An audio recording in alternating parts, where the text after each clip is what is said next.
नमस्कार साथी, हमारी इंटरव्यू की 28वीं क्लास में और हमारा आज का जो मुद्दा रहेगा वो हिजाब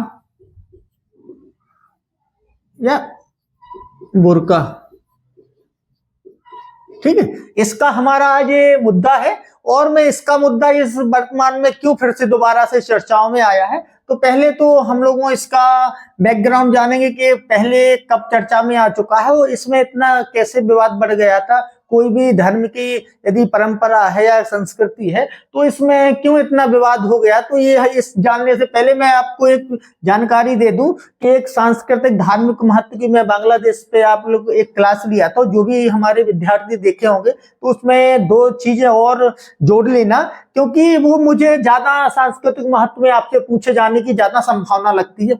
तो पहले जो हमारी गंगा नदी बहती है बांग्लादेश में, यहाँ से भारत से निकलते हुए वहां पहुंचती है, तो उसका वहां पे बांग्लादेश में क्या नाम या किस नाम से पुकारा जाता है। तो ये हमारा पद्मा नाम से, और एक ब्रह्मपुत्र नदी है, इसको किस नाम से वहां पे जाना जाता है, तो ये जमुना नाम से। यमुना नहीं, याद रखना, यदि आप लोग क्लियर शब्द में उत्तर दे पाए तो आप एक जवाबदेहिता के प्रतीक माने जाते हैं। तो यमुना ना बोल के जमुना नदी के नाम से जाना जाता है और ये गंगा नदी को पद्मा, ये क्योंकि धार्मिक और सांस्कृतिक महत्व से जुड़ी हुई है, इसलिए आप लोगों को जानकारी ज्यादा जरूरी थी। और वो मैं कर्नाटक जो अभी बांग्लादेश संकट की क्लास लिया उसमें नहीं आप लोगों से जोड़ पाया था और ये मुझे ज्यादा महत्वपूर्ण की चीजें लगी, इसलिए मैं इसमें बता दिया। पद्मा का मतलब होता है, यदि पूछ लिया मतलब आपने बता दिया कि पद्मा, तो पद्मा का मतलब होता है कमल का फूल। बांग्ला भाषा में पद्मा का मतलब है होता है बोड्डो। ठीक है, तो बोड्डो का मतलब होता है कमल का फूल।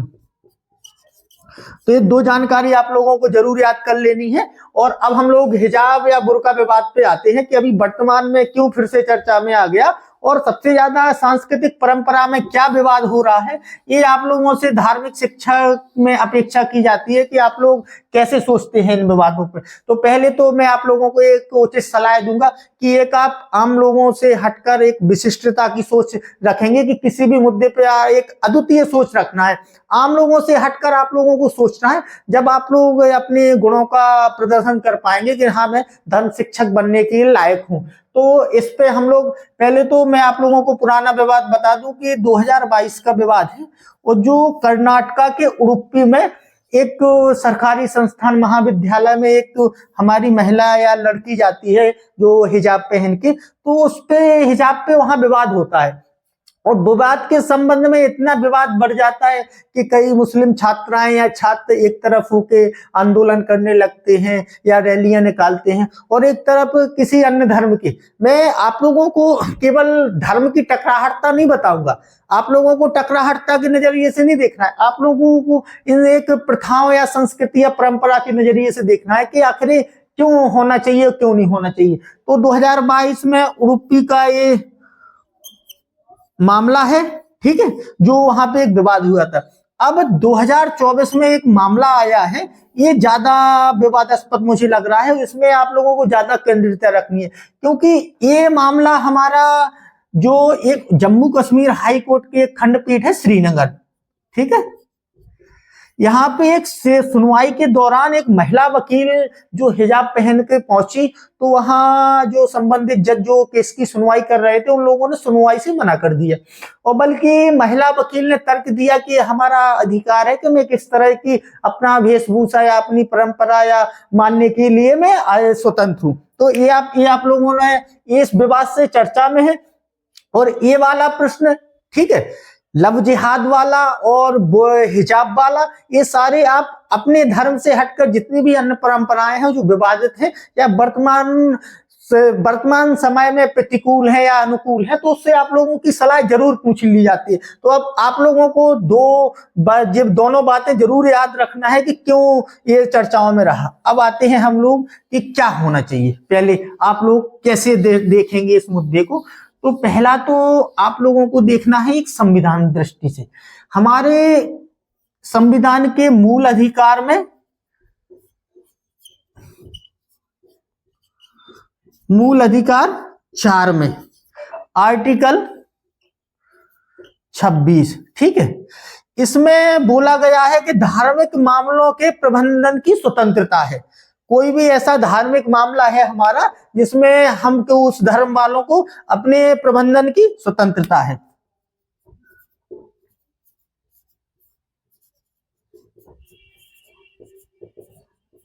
ठीक है। अब एक इसी में चौथे मूल अधिकार में आर्टिकल 28 में दिया गया है कि राज्य द्वारा पोषित किसी भी संस्थान में कोई धार्मिक शिक्षा नहीं दी जाएगी।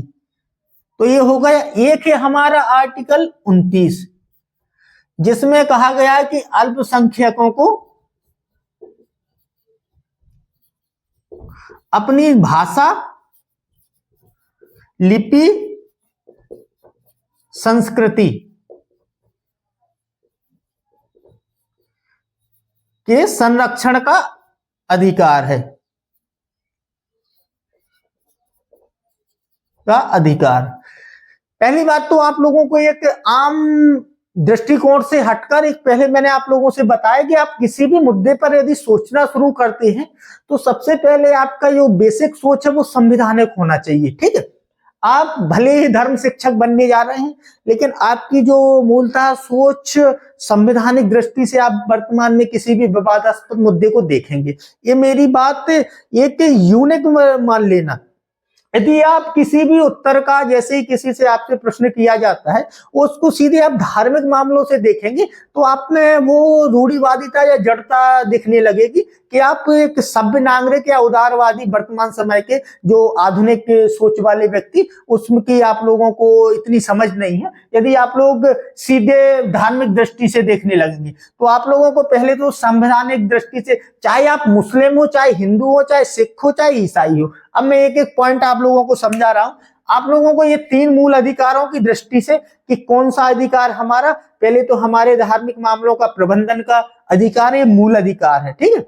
और ये राज्य द्वारा पोषित किसी भी संस्थान में यदि राज्य के द्वारा सहायता प्राप्त कोई संस्थान, विद्यालय या किसी कोई भी चीज है तो उसमें धार्मिक शिक्षा, परंपरा, ये सारी चीजें प्रतिबंध रहती है। तो ये आप लोगों को 3 दिमाग में वहां नहीं बताना है।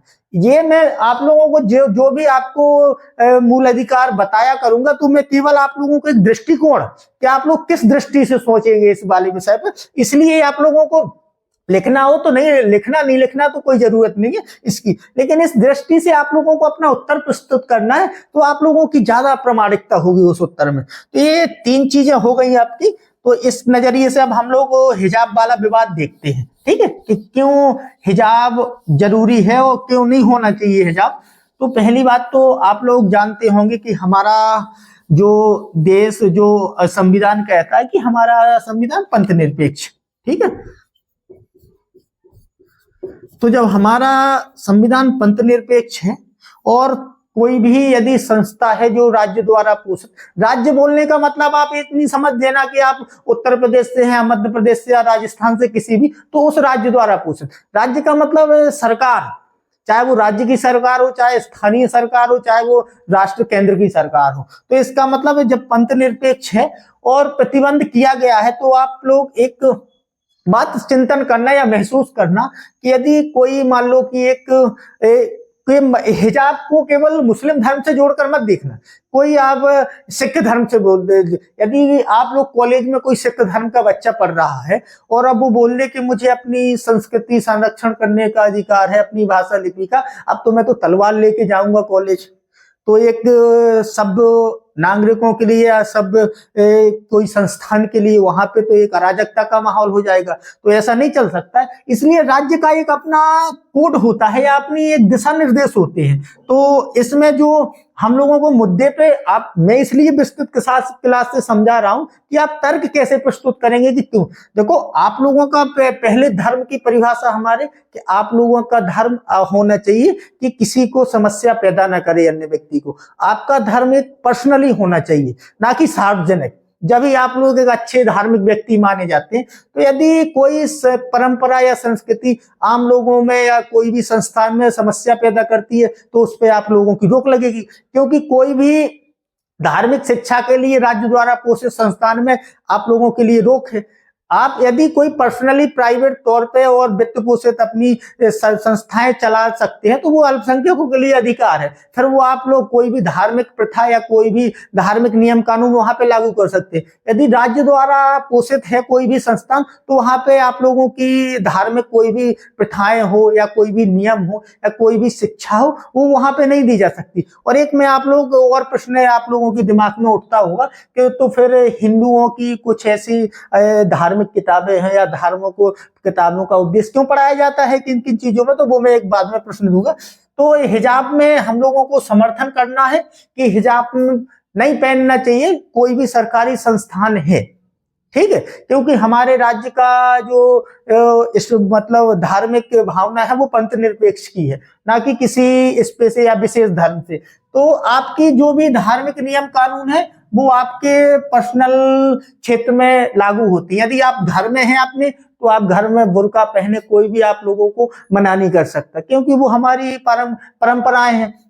यदि आप सार्वजनिक स्थान पे या सार्वजनिक कोई भी राज्य द्वारा वित्त पोषित है, मान लीजिए कि सुरक्षा की दृष्टि से आप हिजाब को देखना, ठीक है, कि एक हिजाब पहने महिला और कोई अच्छा बड़ा इवेंट हो रहा है और वहां पे हिजाब पहन के आती है और मान लो किसी मतलब एक ऐसे उद्देश्य गुप्त उद्देश्य से वहां हासिल मतलब एंट्री करती है वहां पे, तो वहां पे ऐसी कोई घटना घटित हो जाती है तो अब इस पे सबसे ज्यादा प्रश्न चिन्ह तो खड़े होंगे कि कोई हिजाब वालों ने किया है, क्योंकि उसकी मूल पहचान हो नहीं पाई है। यदि आप लोग कोई आईडी कार्ड और बोल दे कि मेरा अधिकार है अब मैं हिजाब खोल के नहीं दिखाऊं और कोई आपकी जगह पे अन्य पर्सन आके वहां पे अंदर चला जाता है तो फिर हमारी राष्ट्रीय सुरक्षा में या कोई भी सुरक्षा में बहुत बड़ी चूक मानी जाएगी। तो आप लोगों को हिजाब पहनने का समर्थन करना है, लेकिन युक्ति प्रतिबंधों के साथ।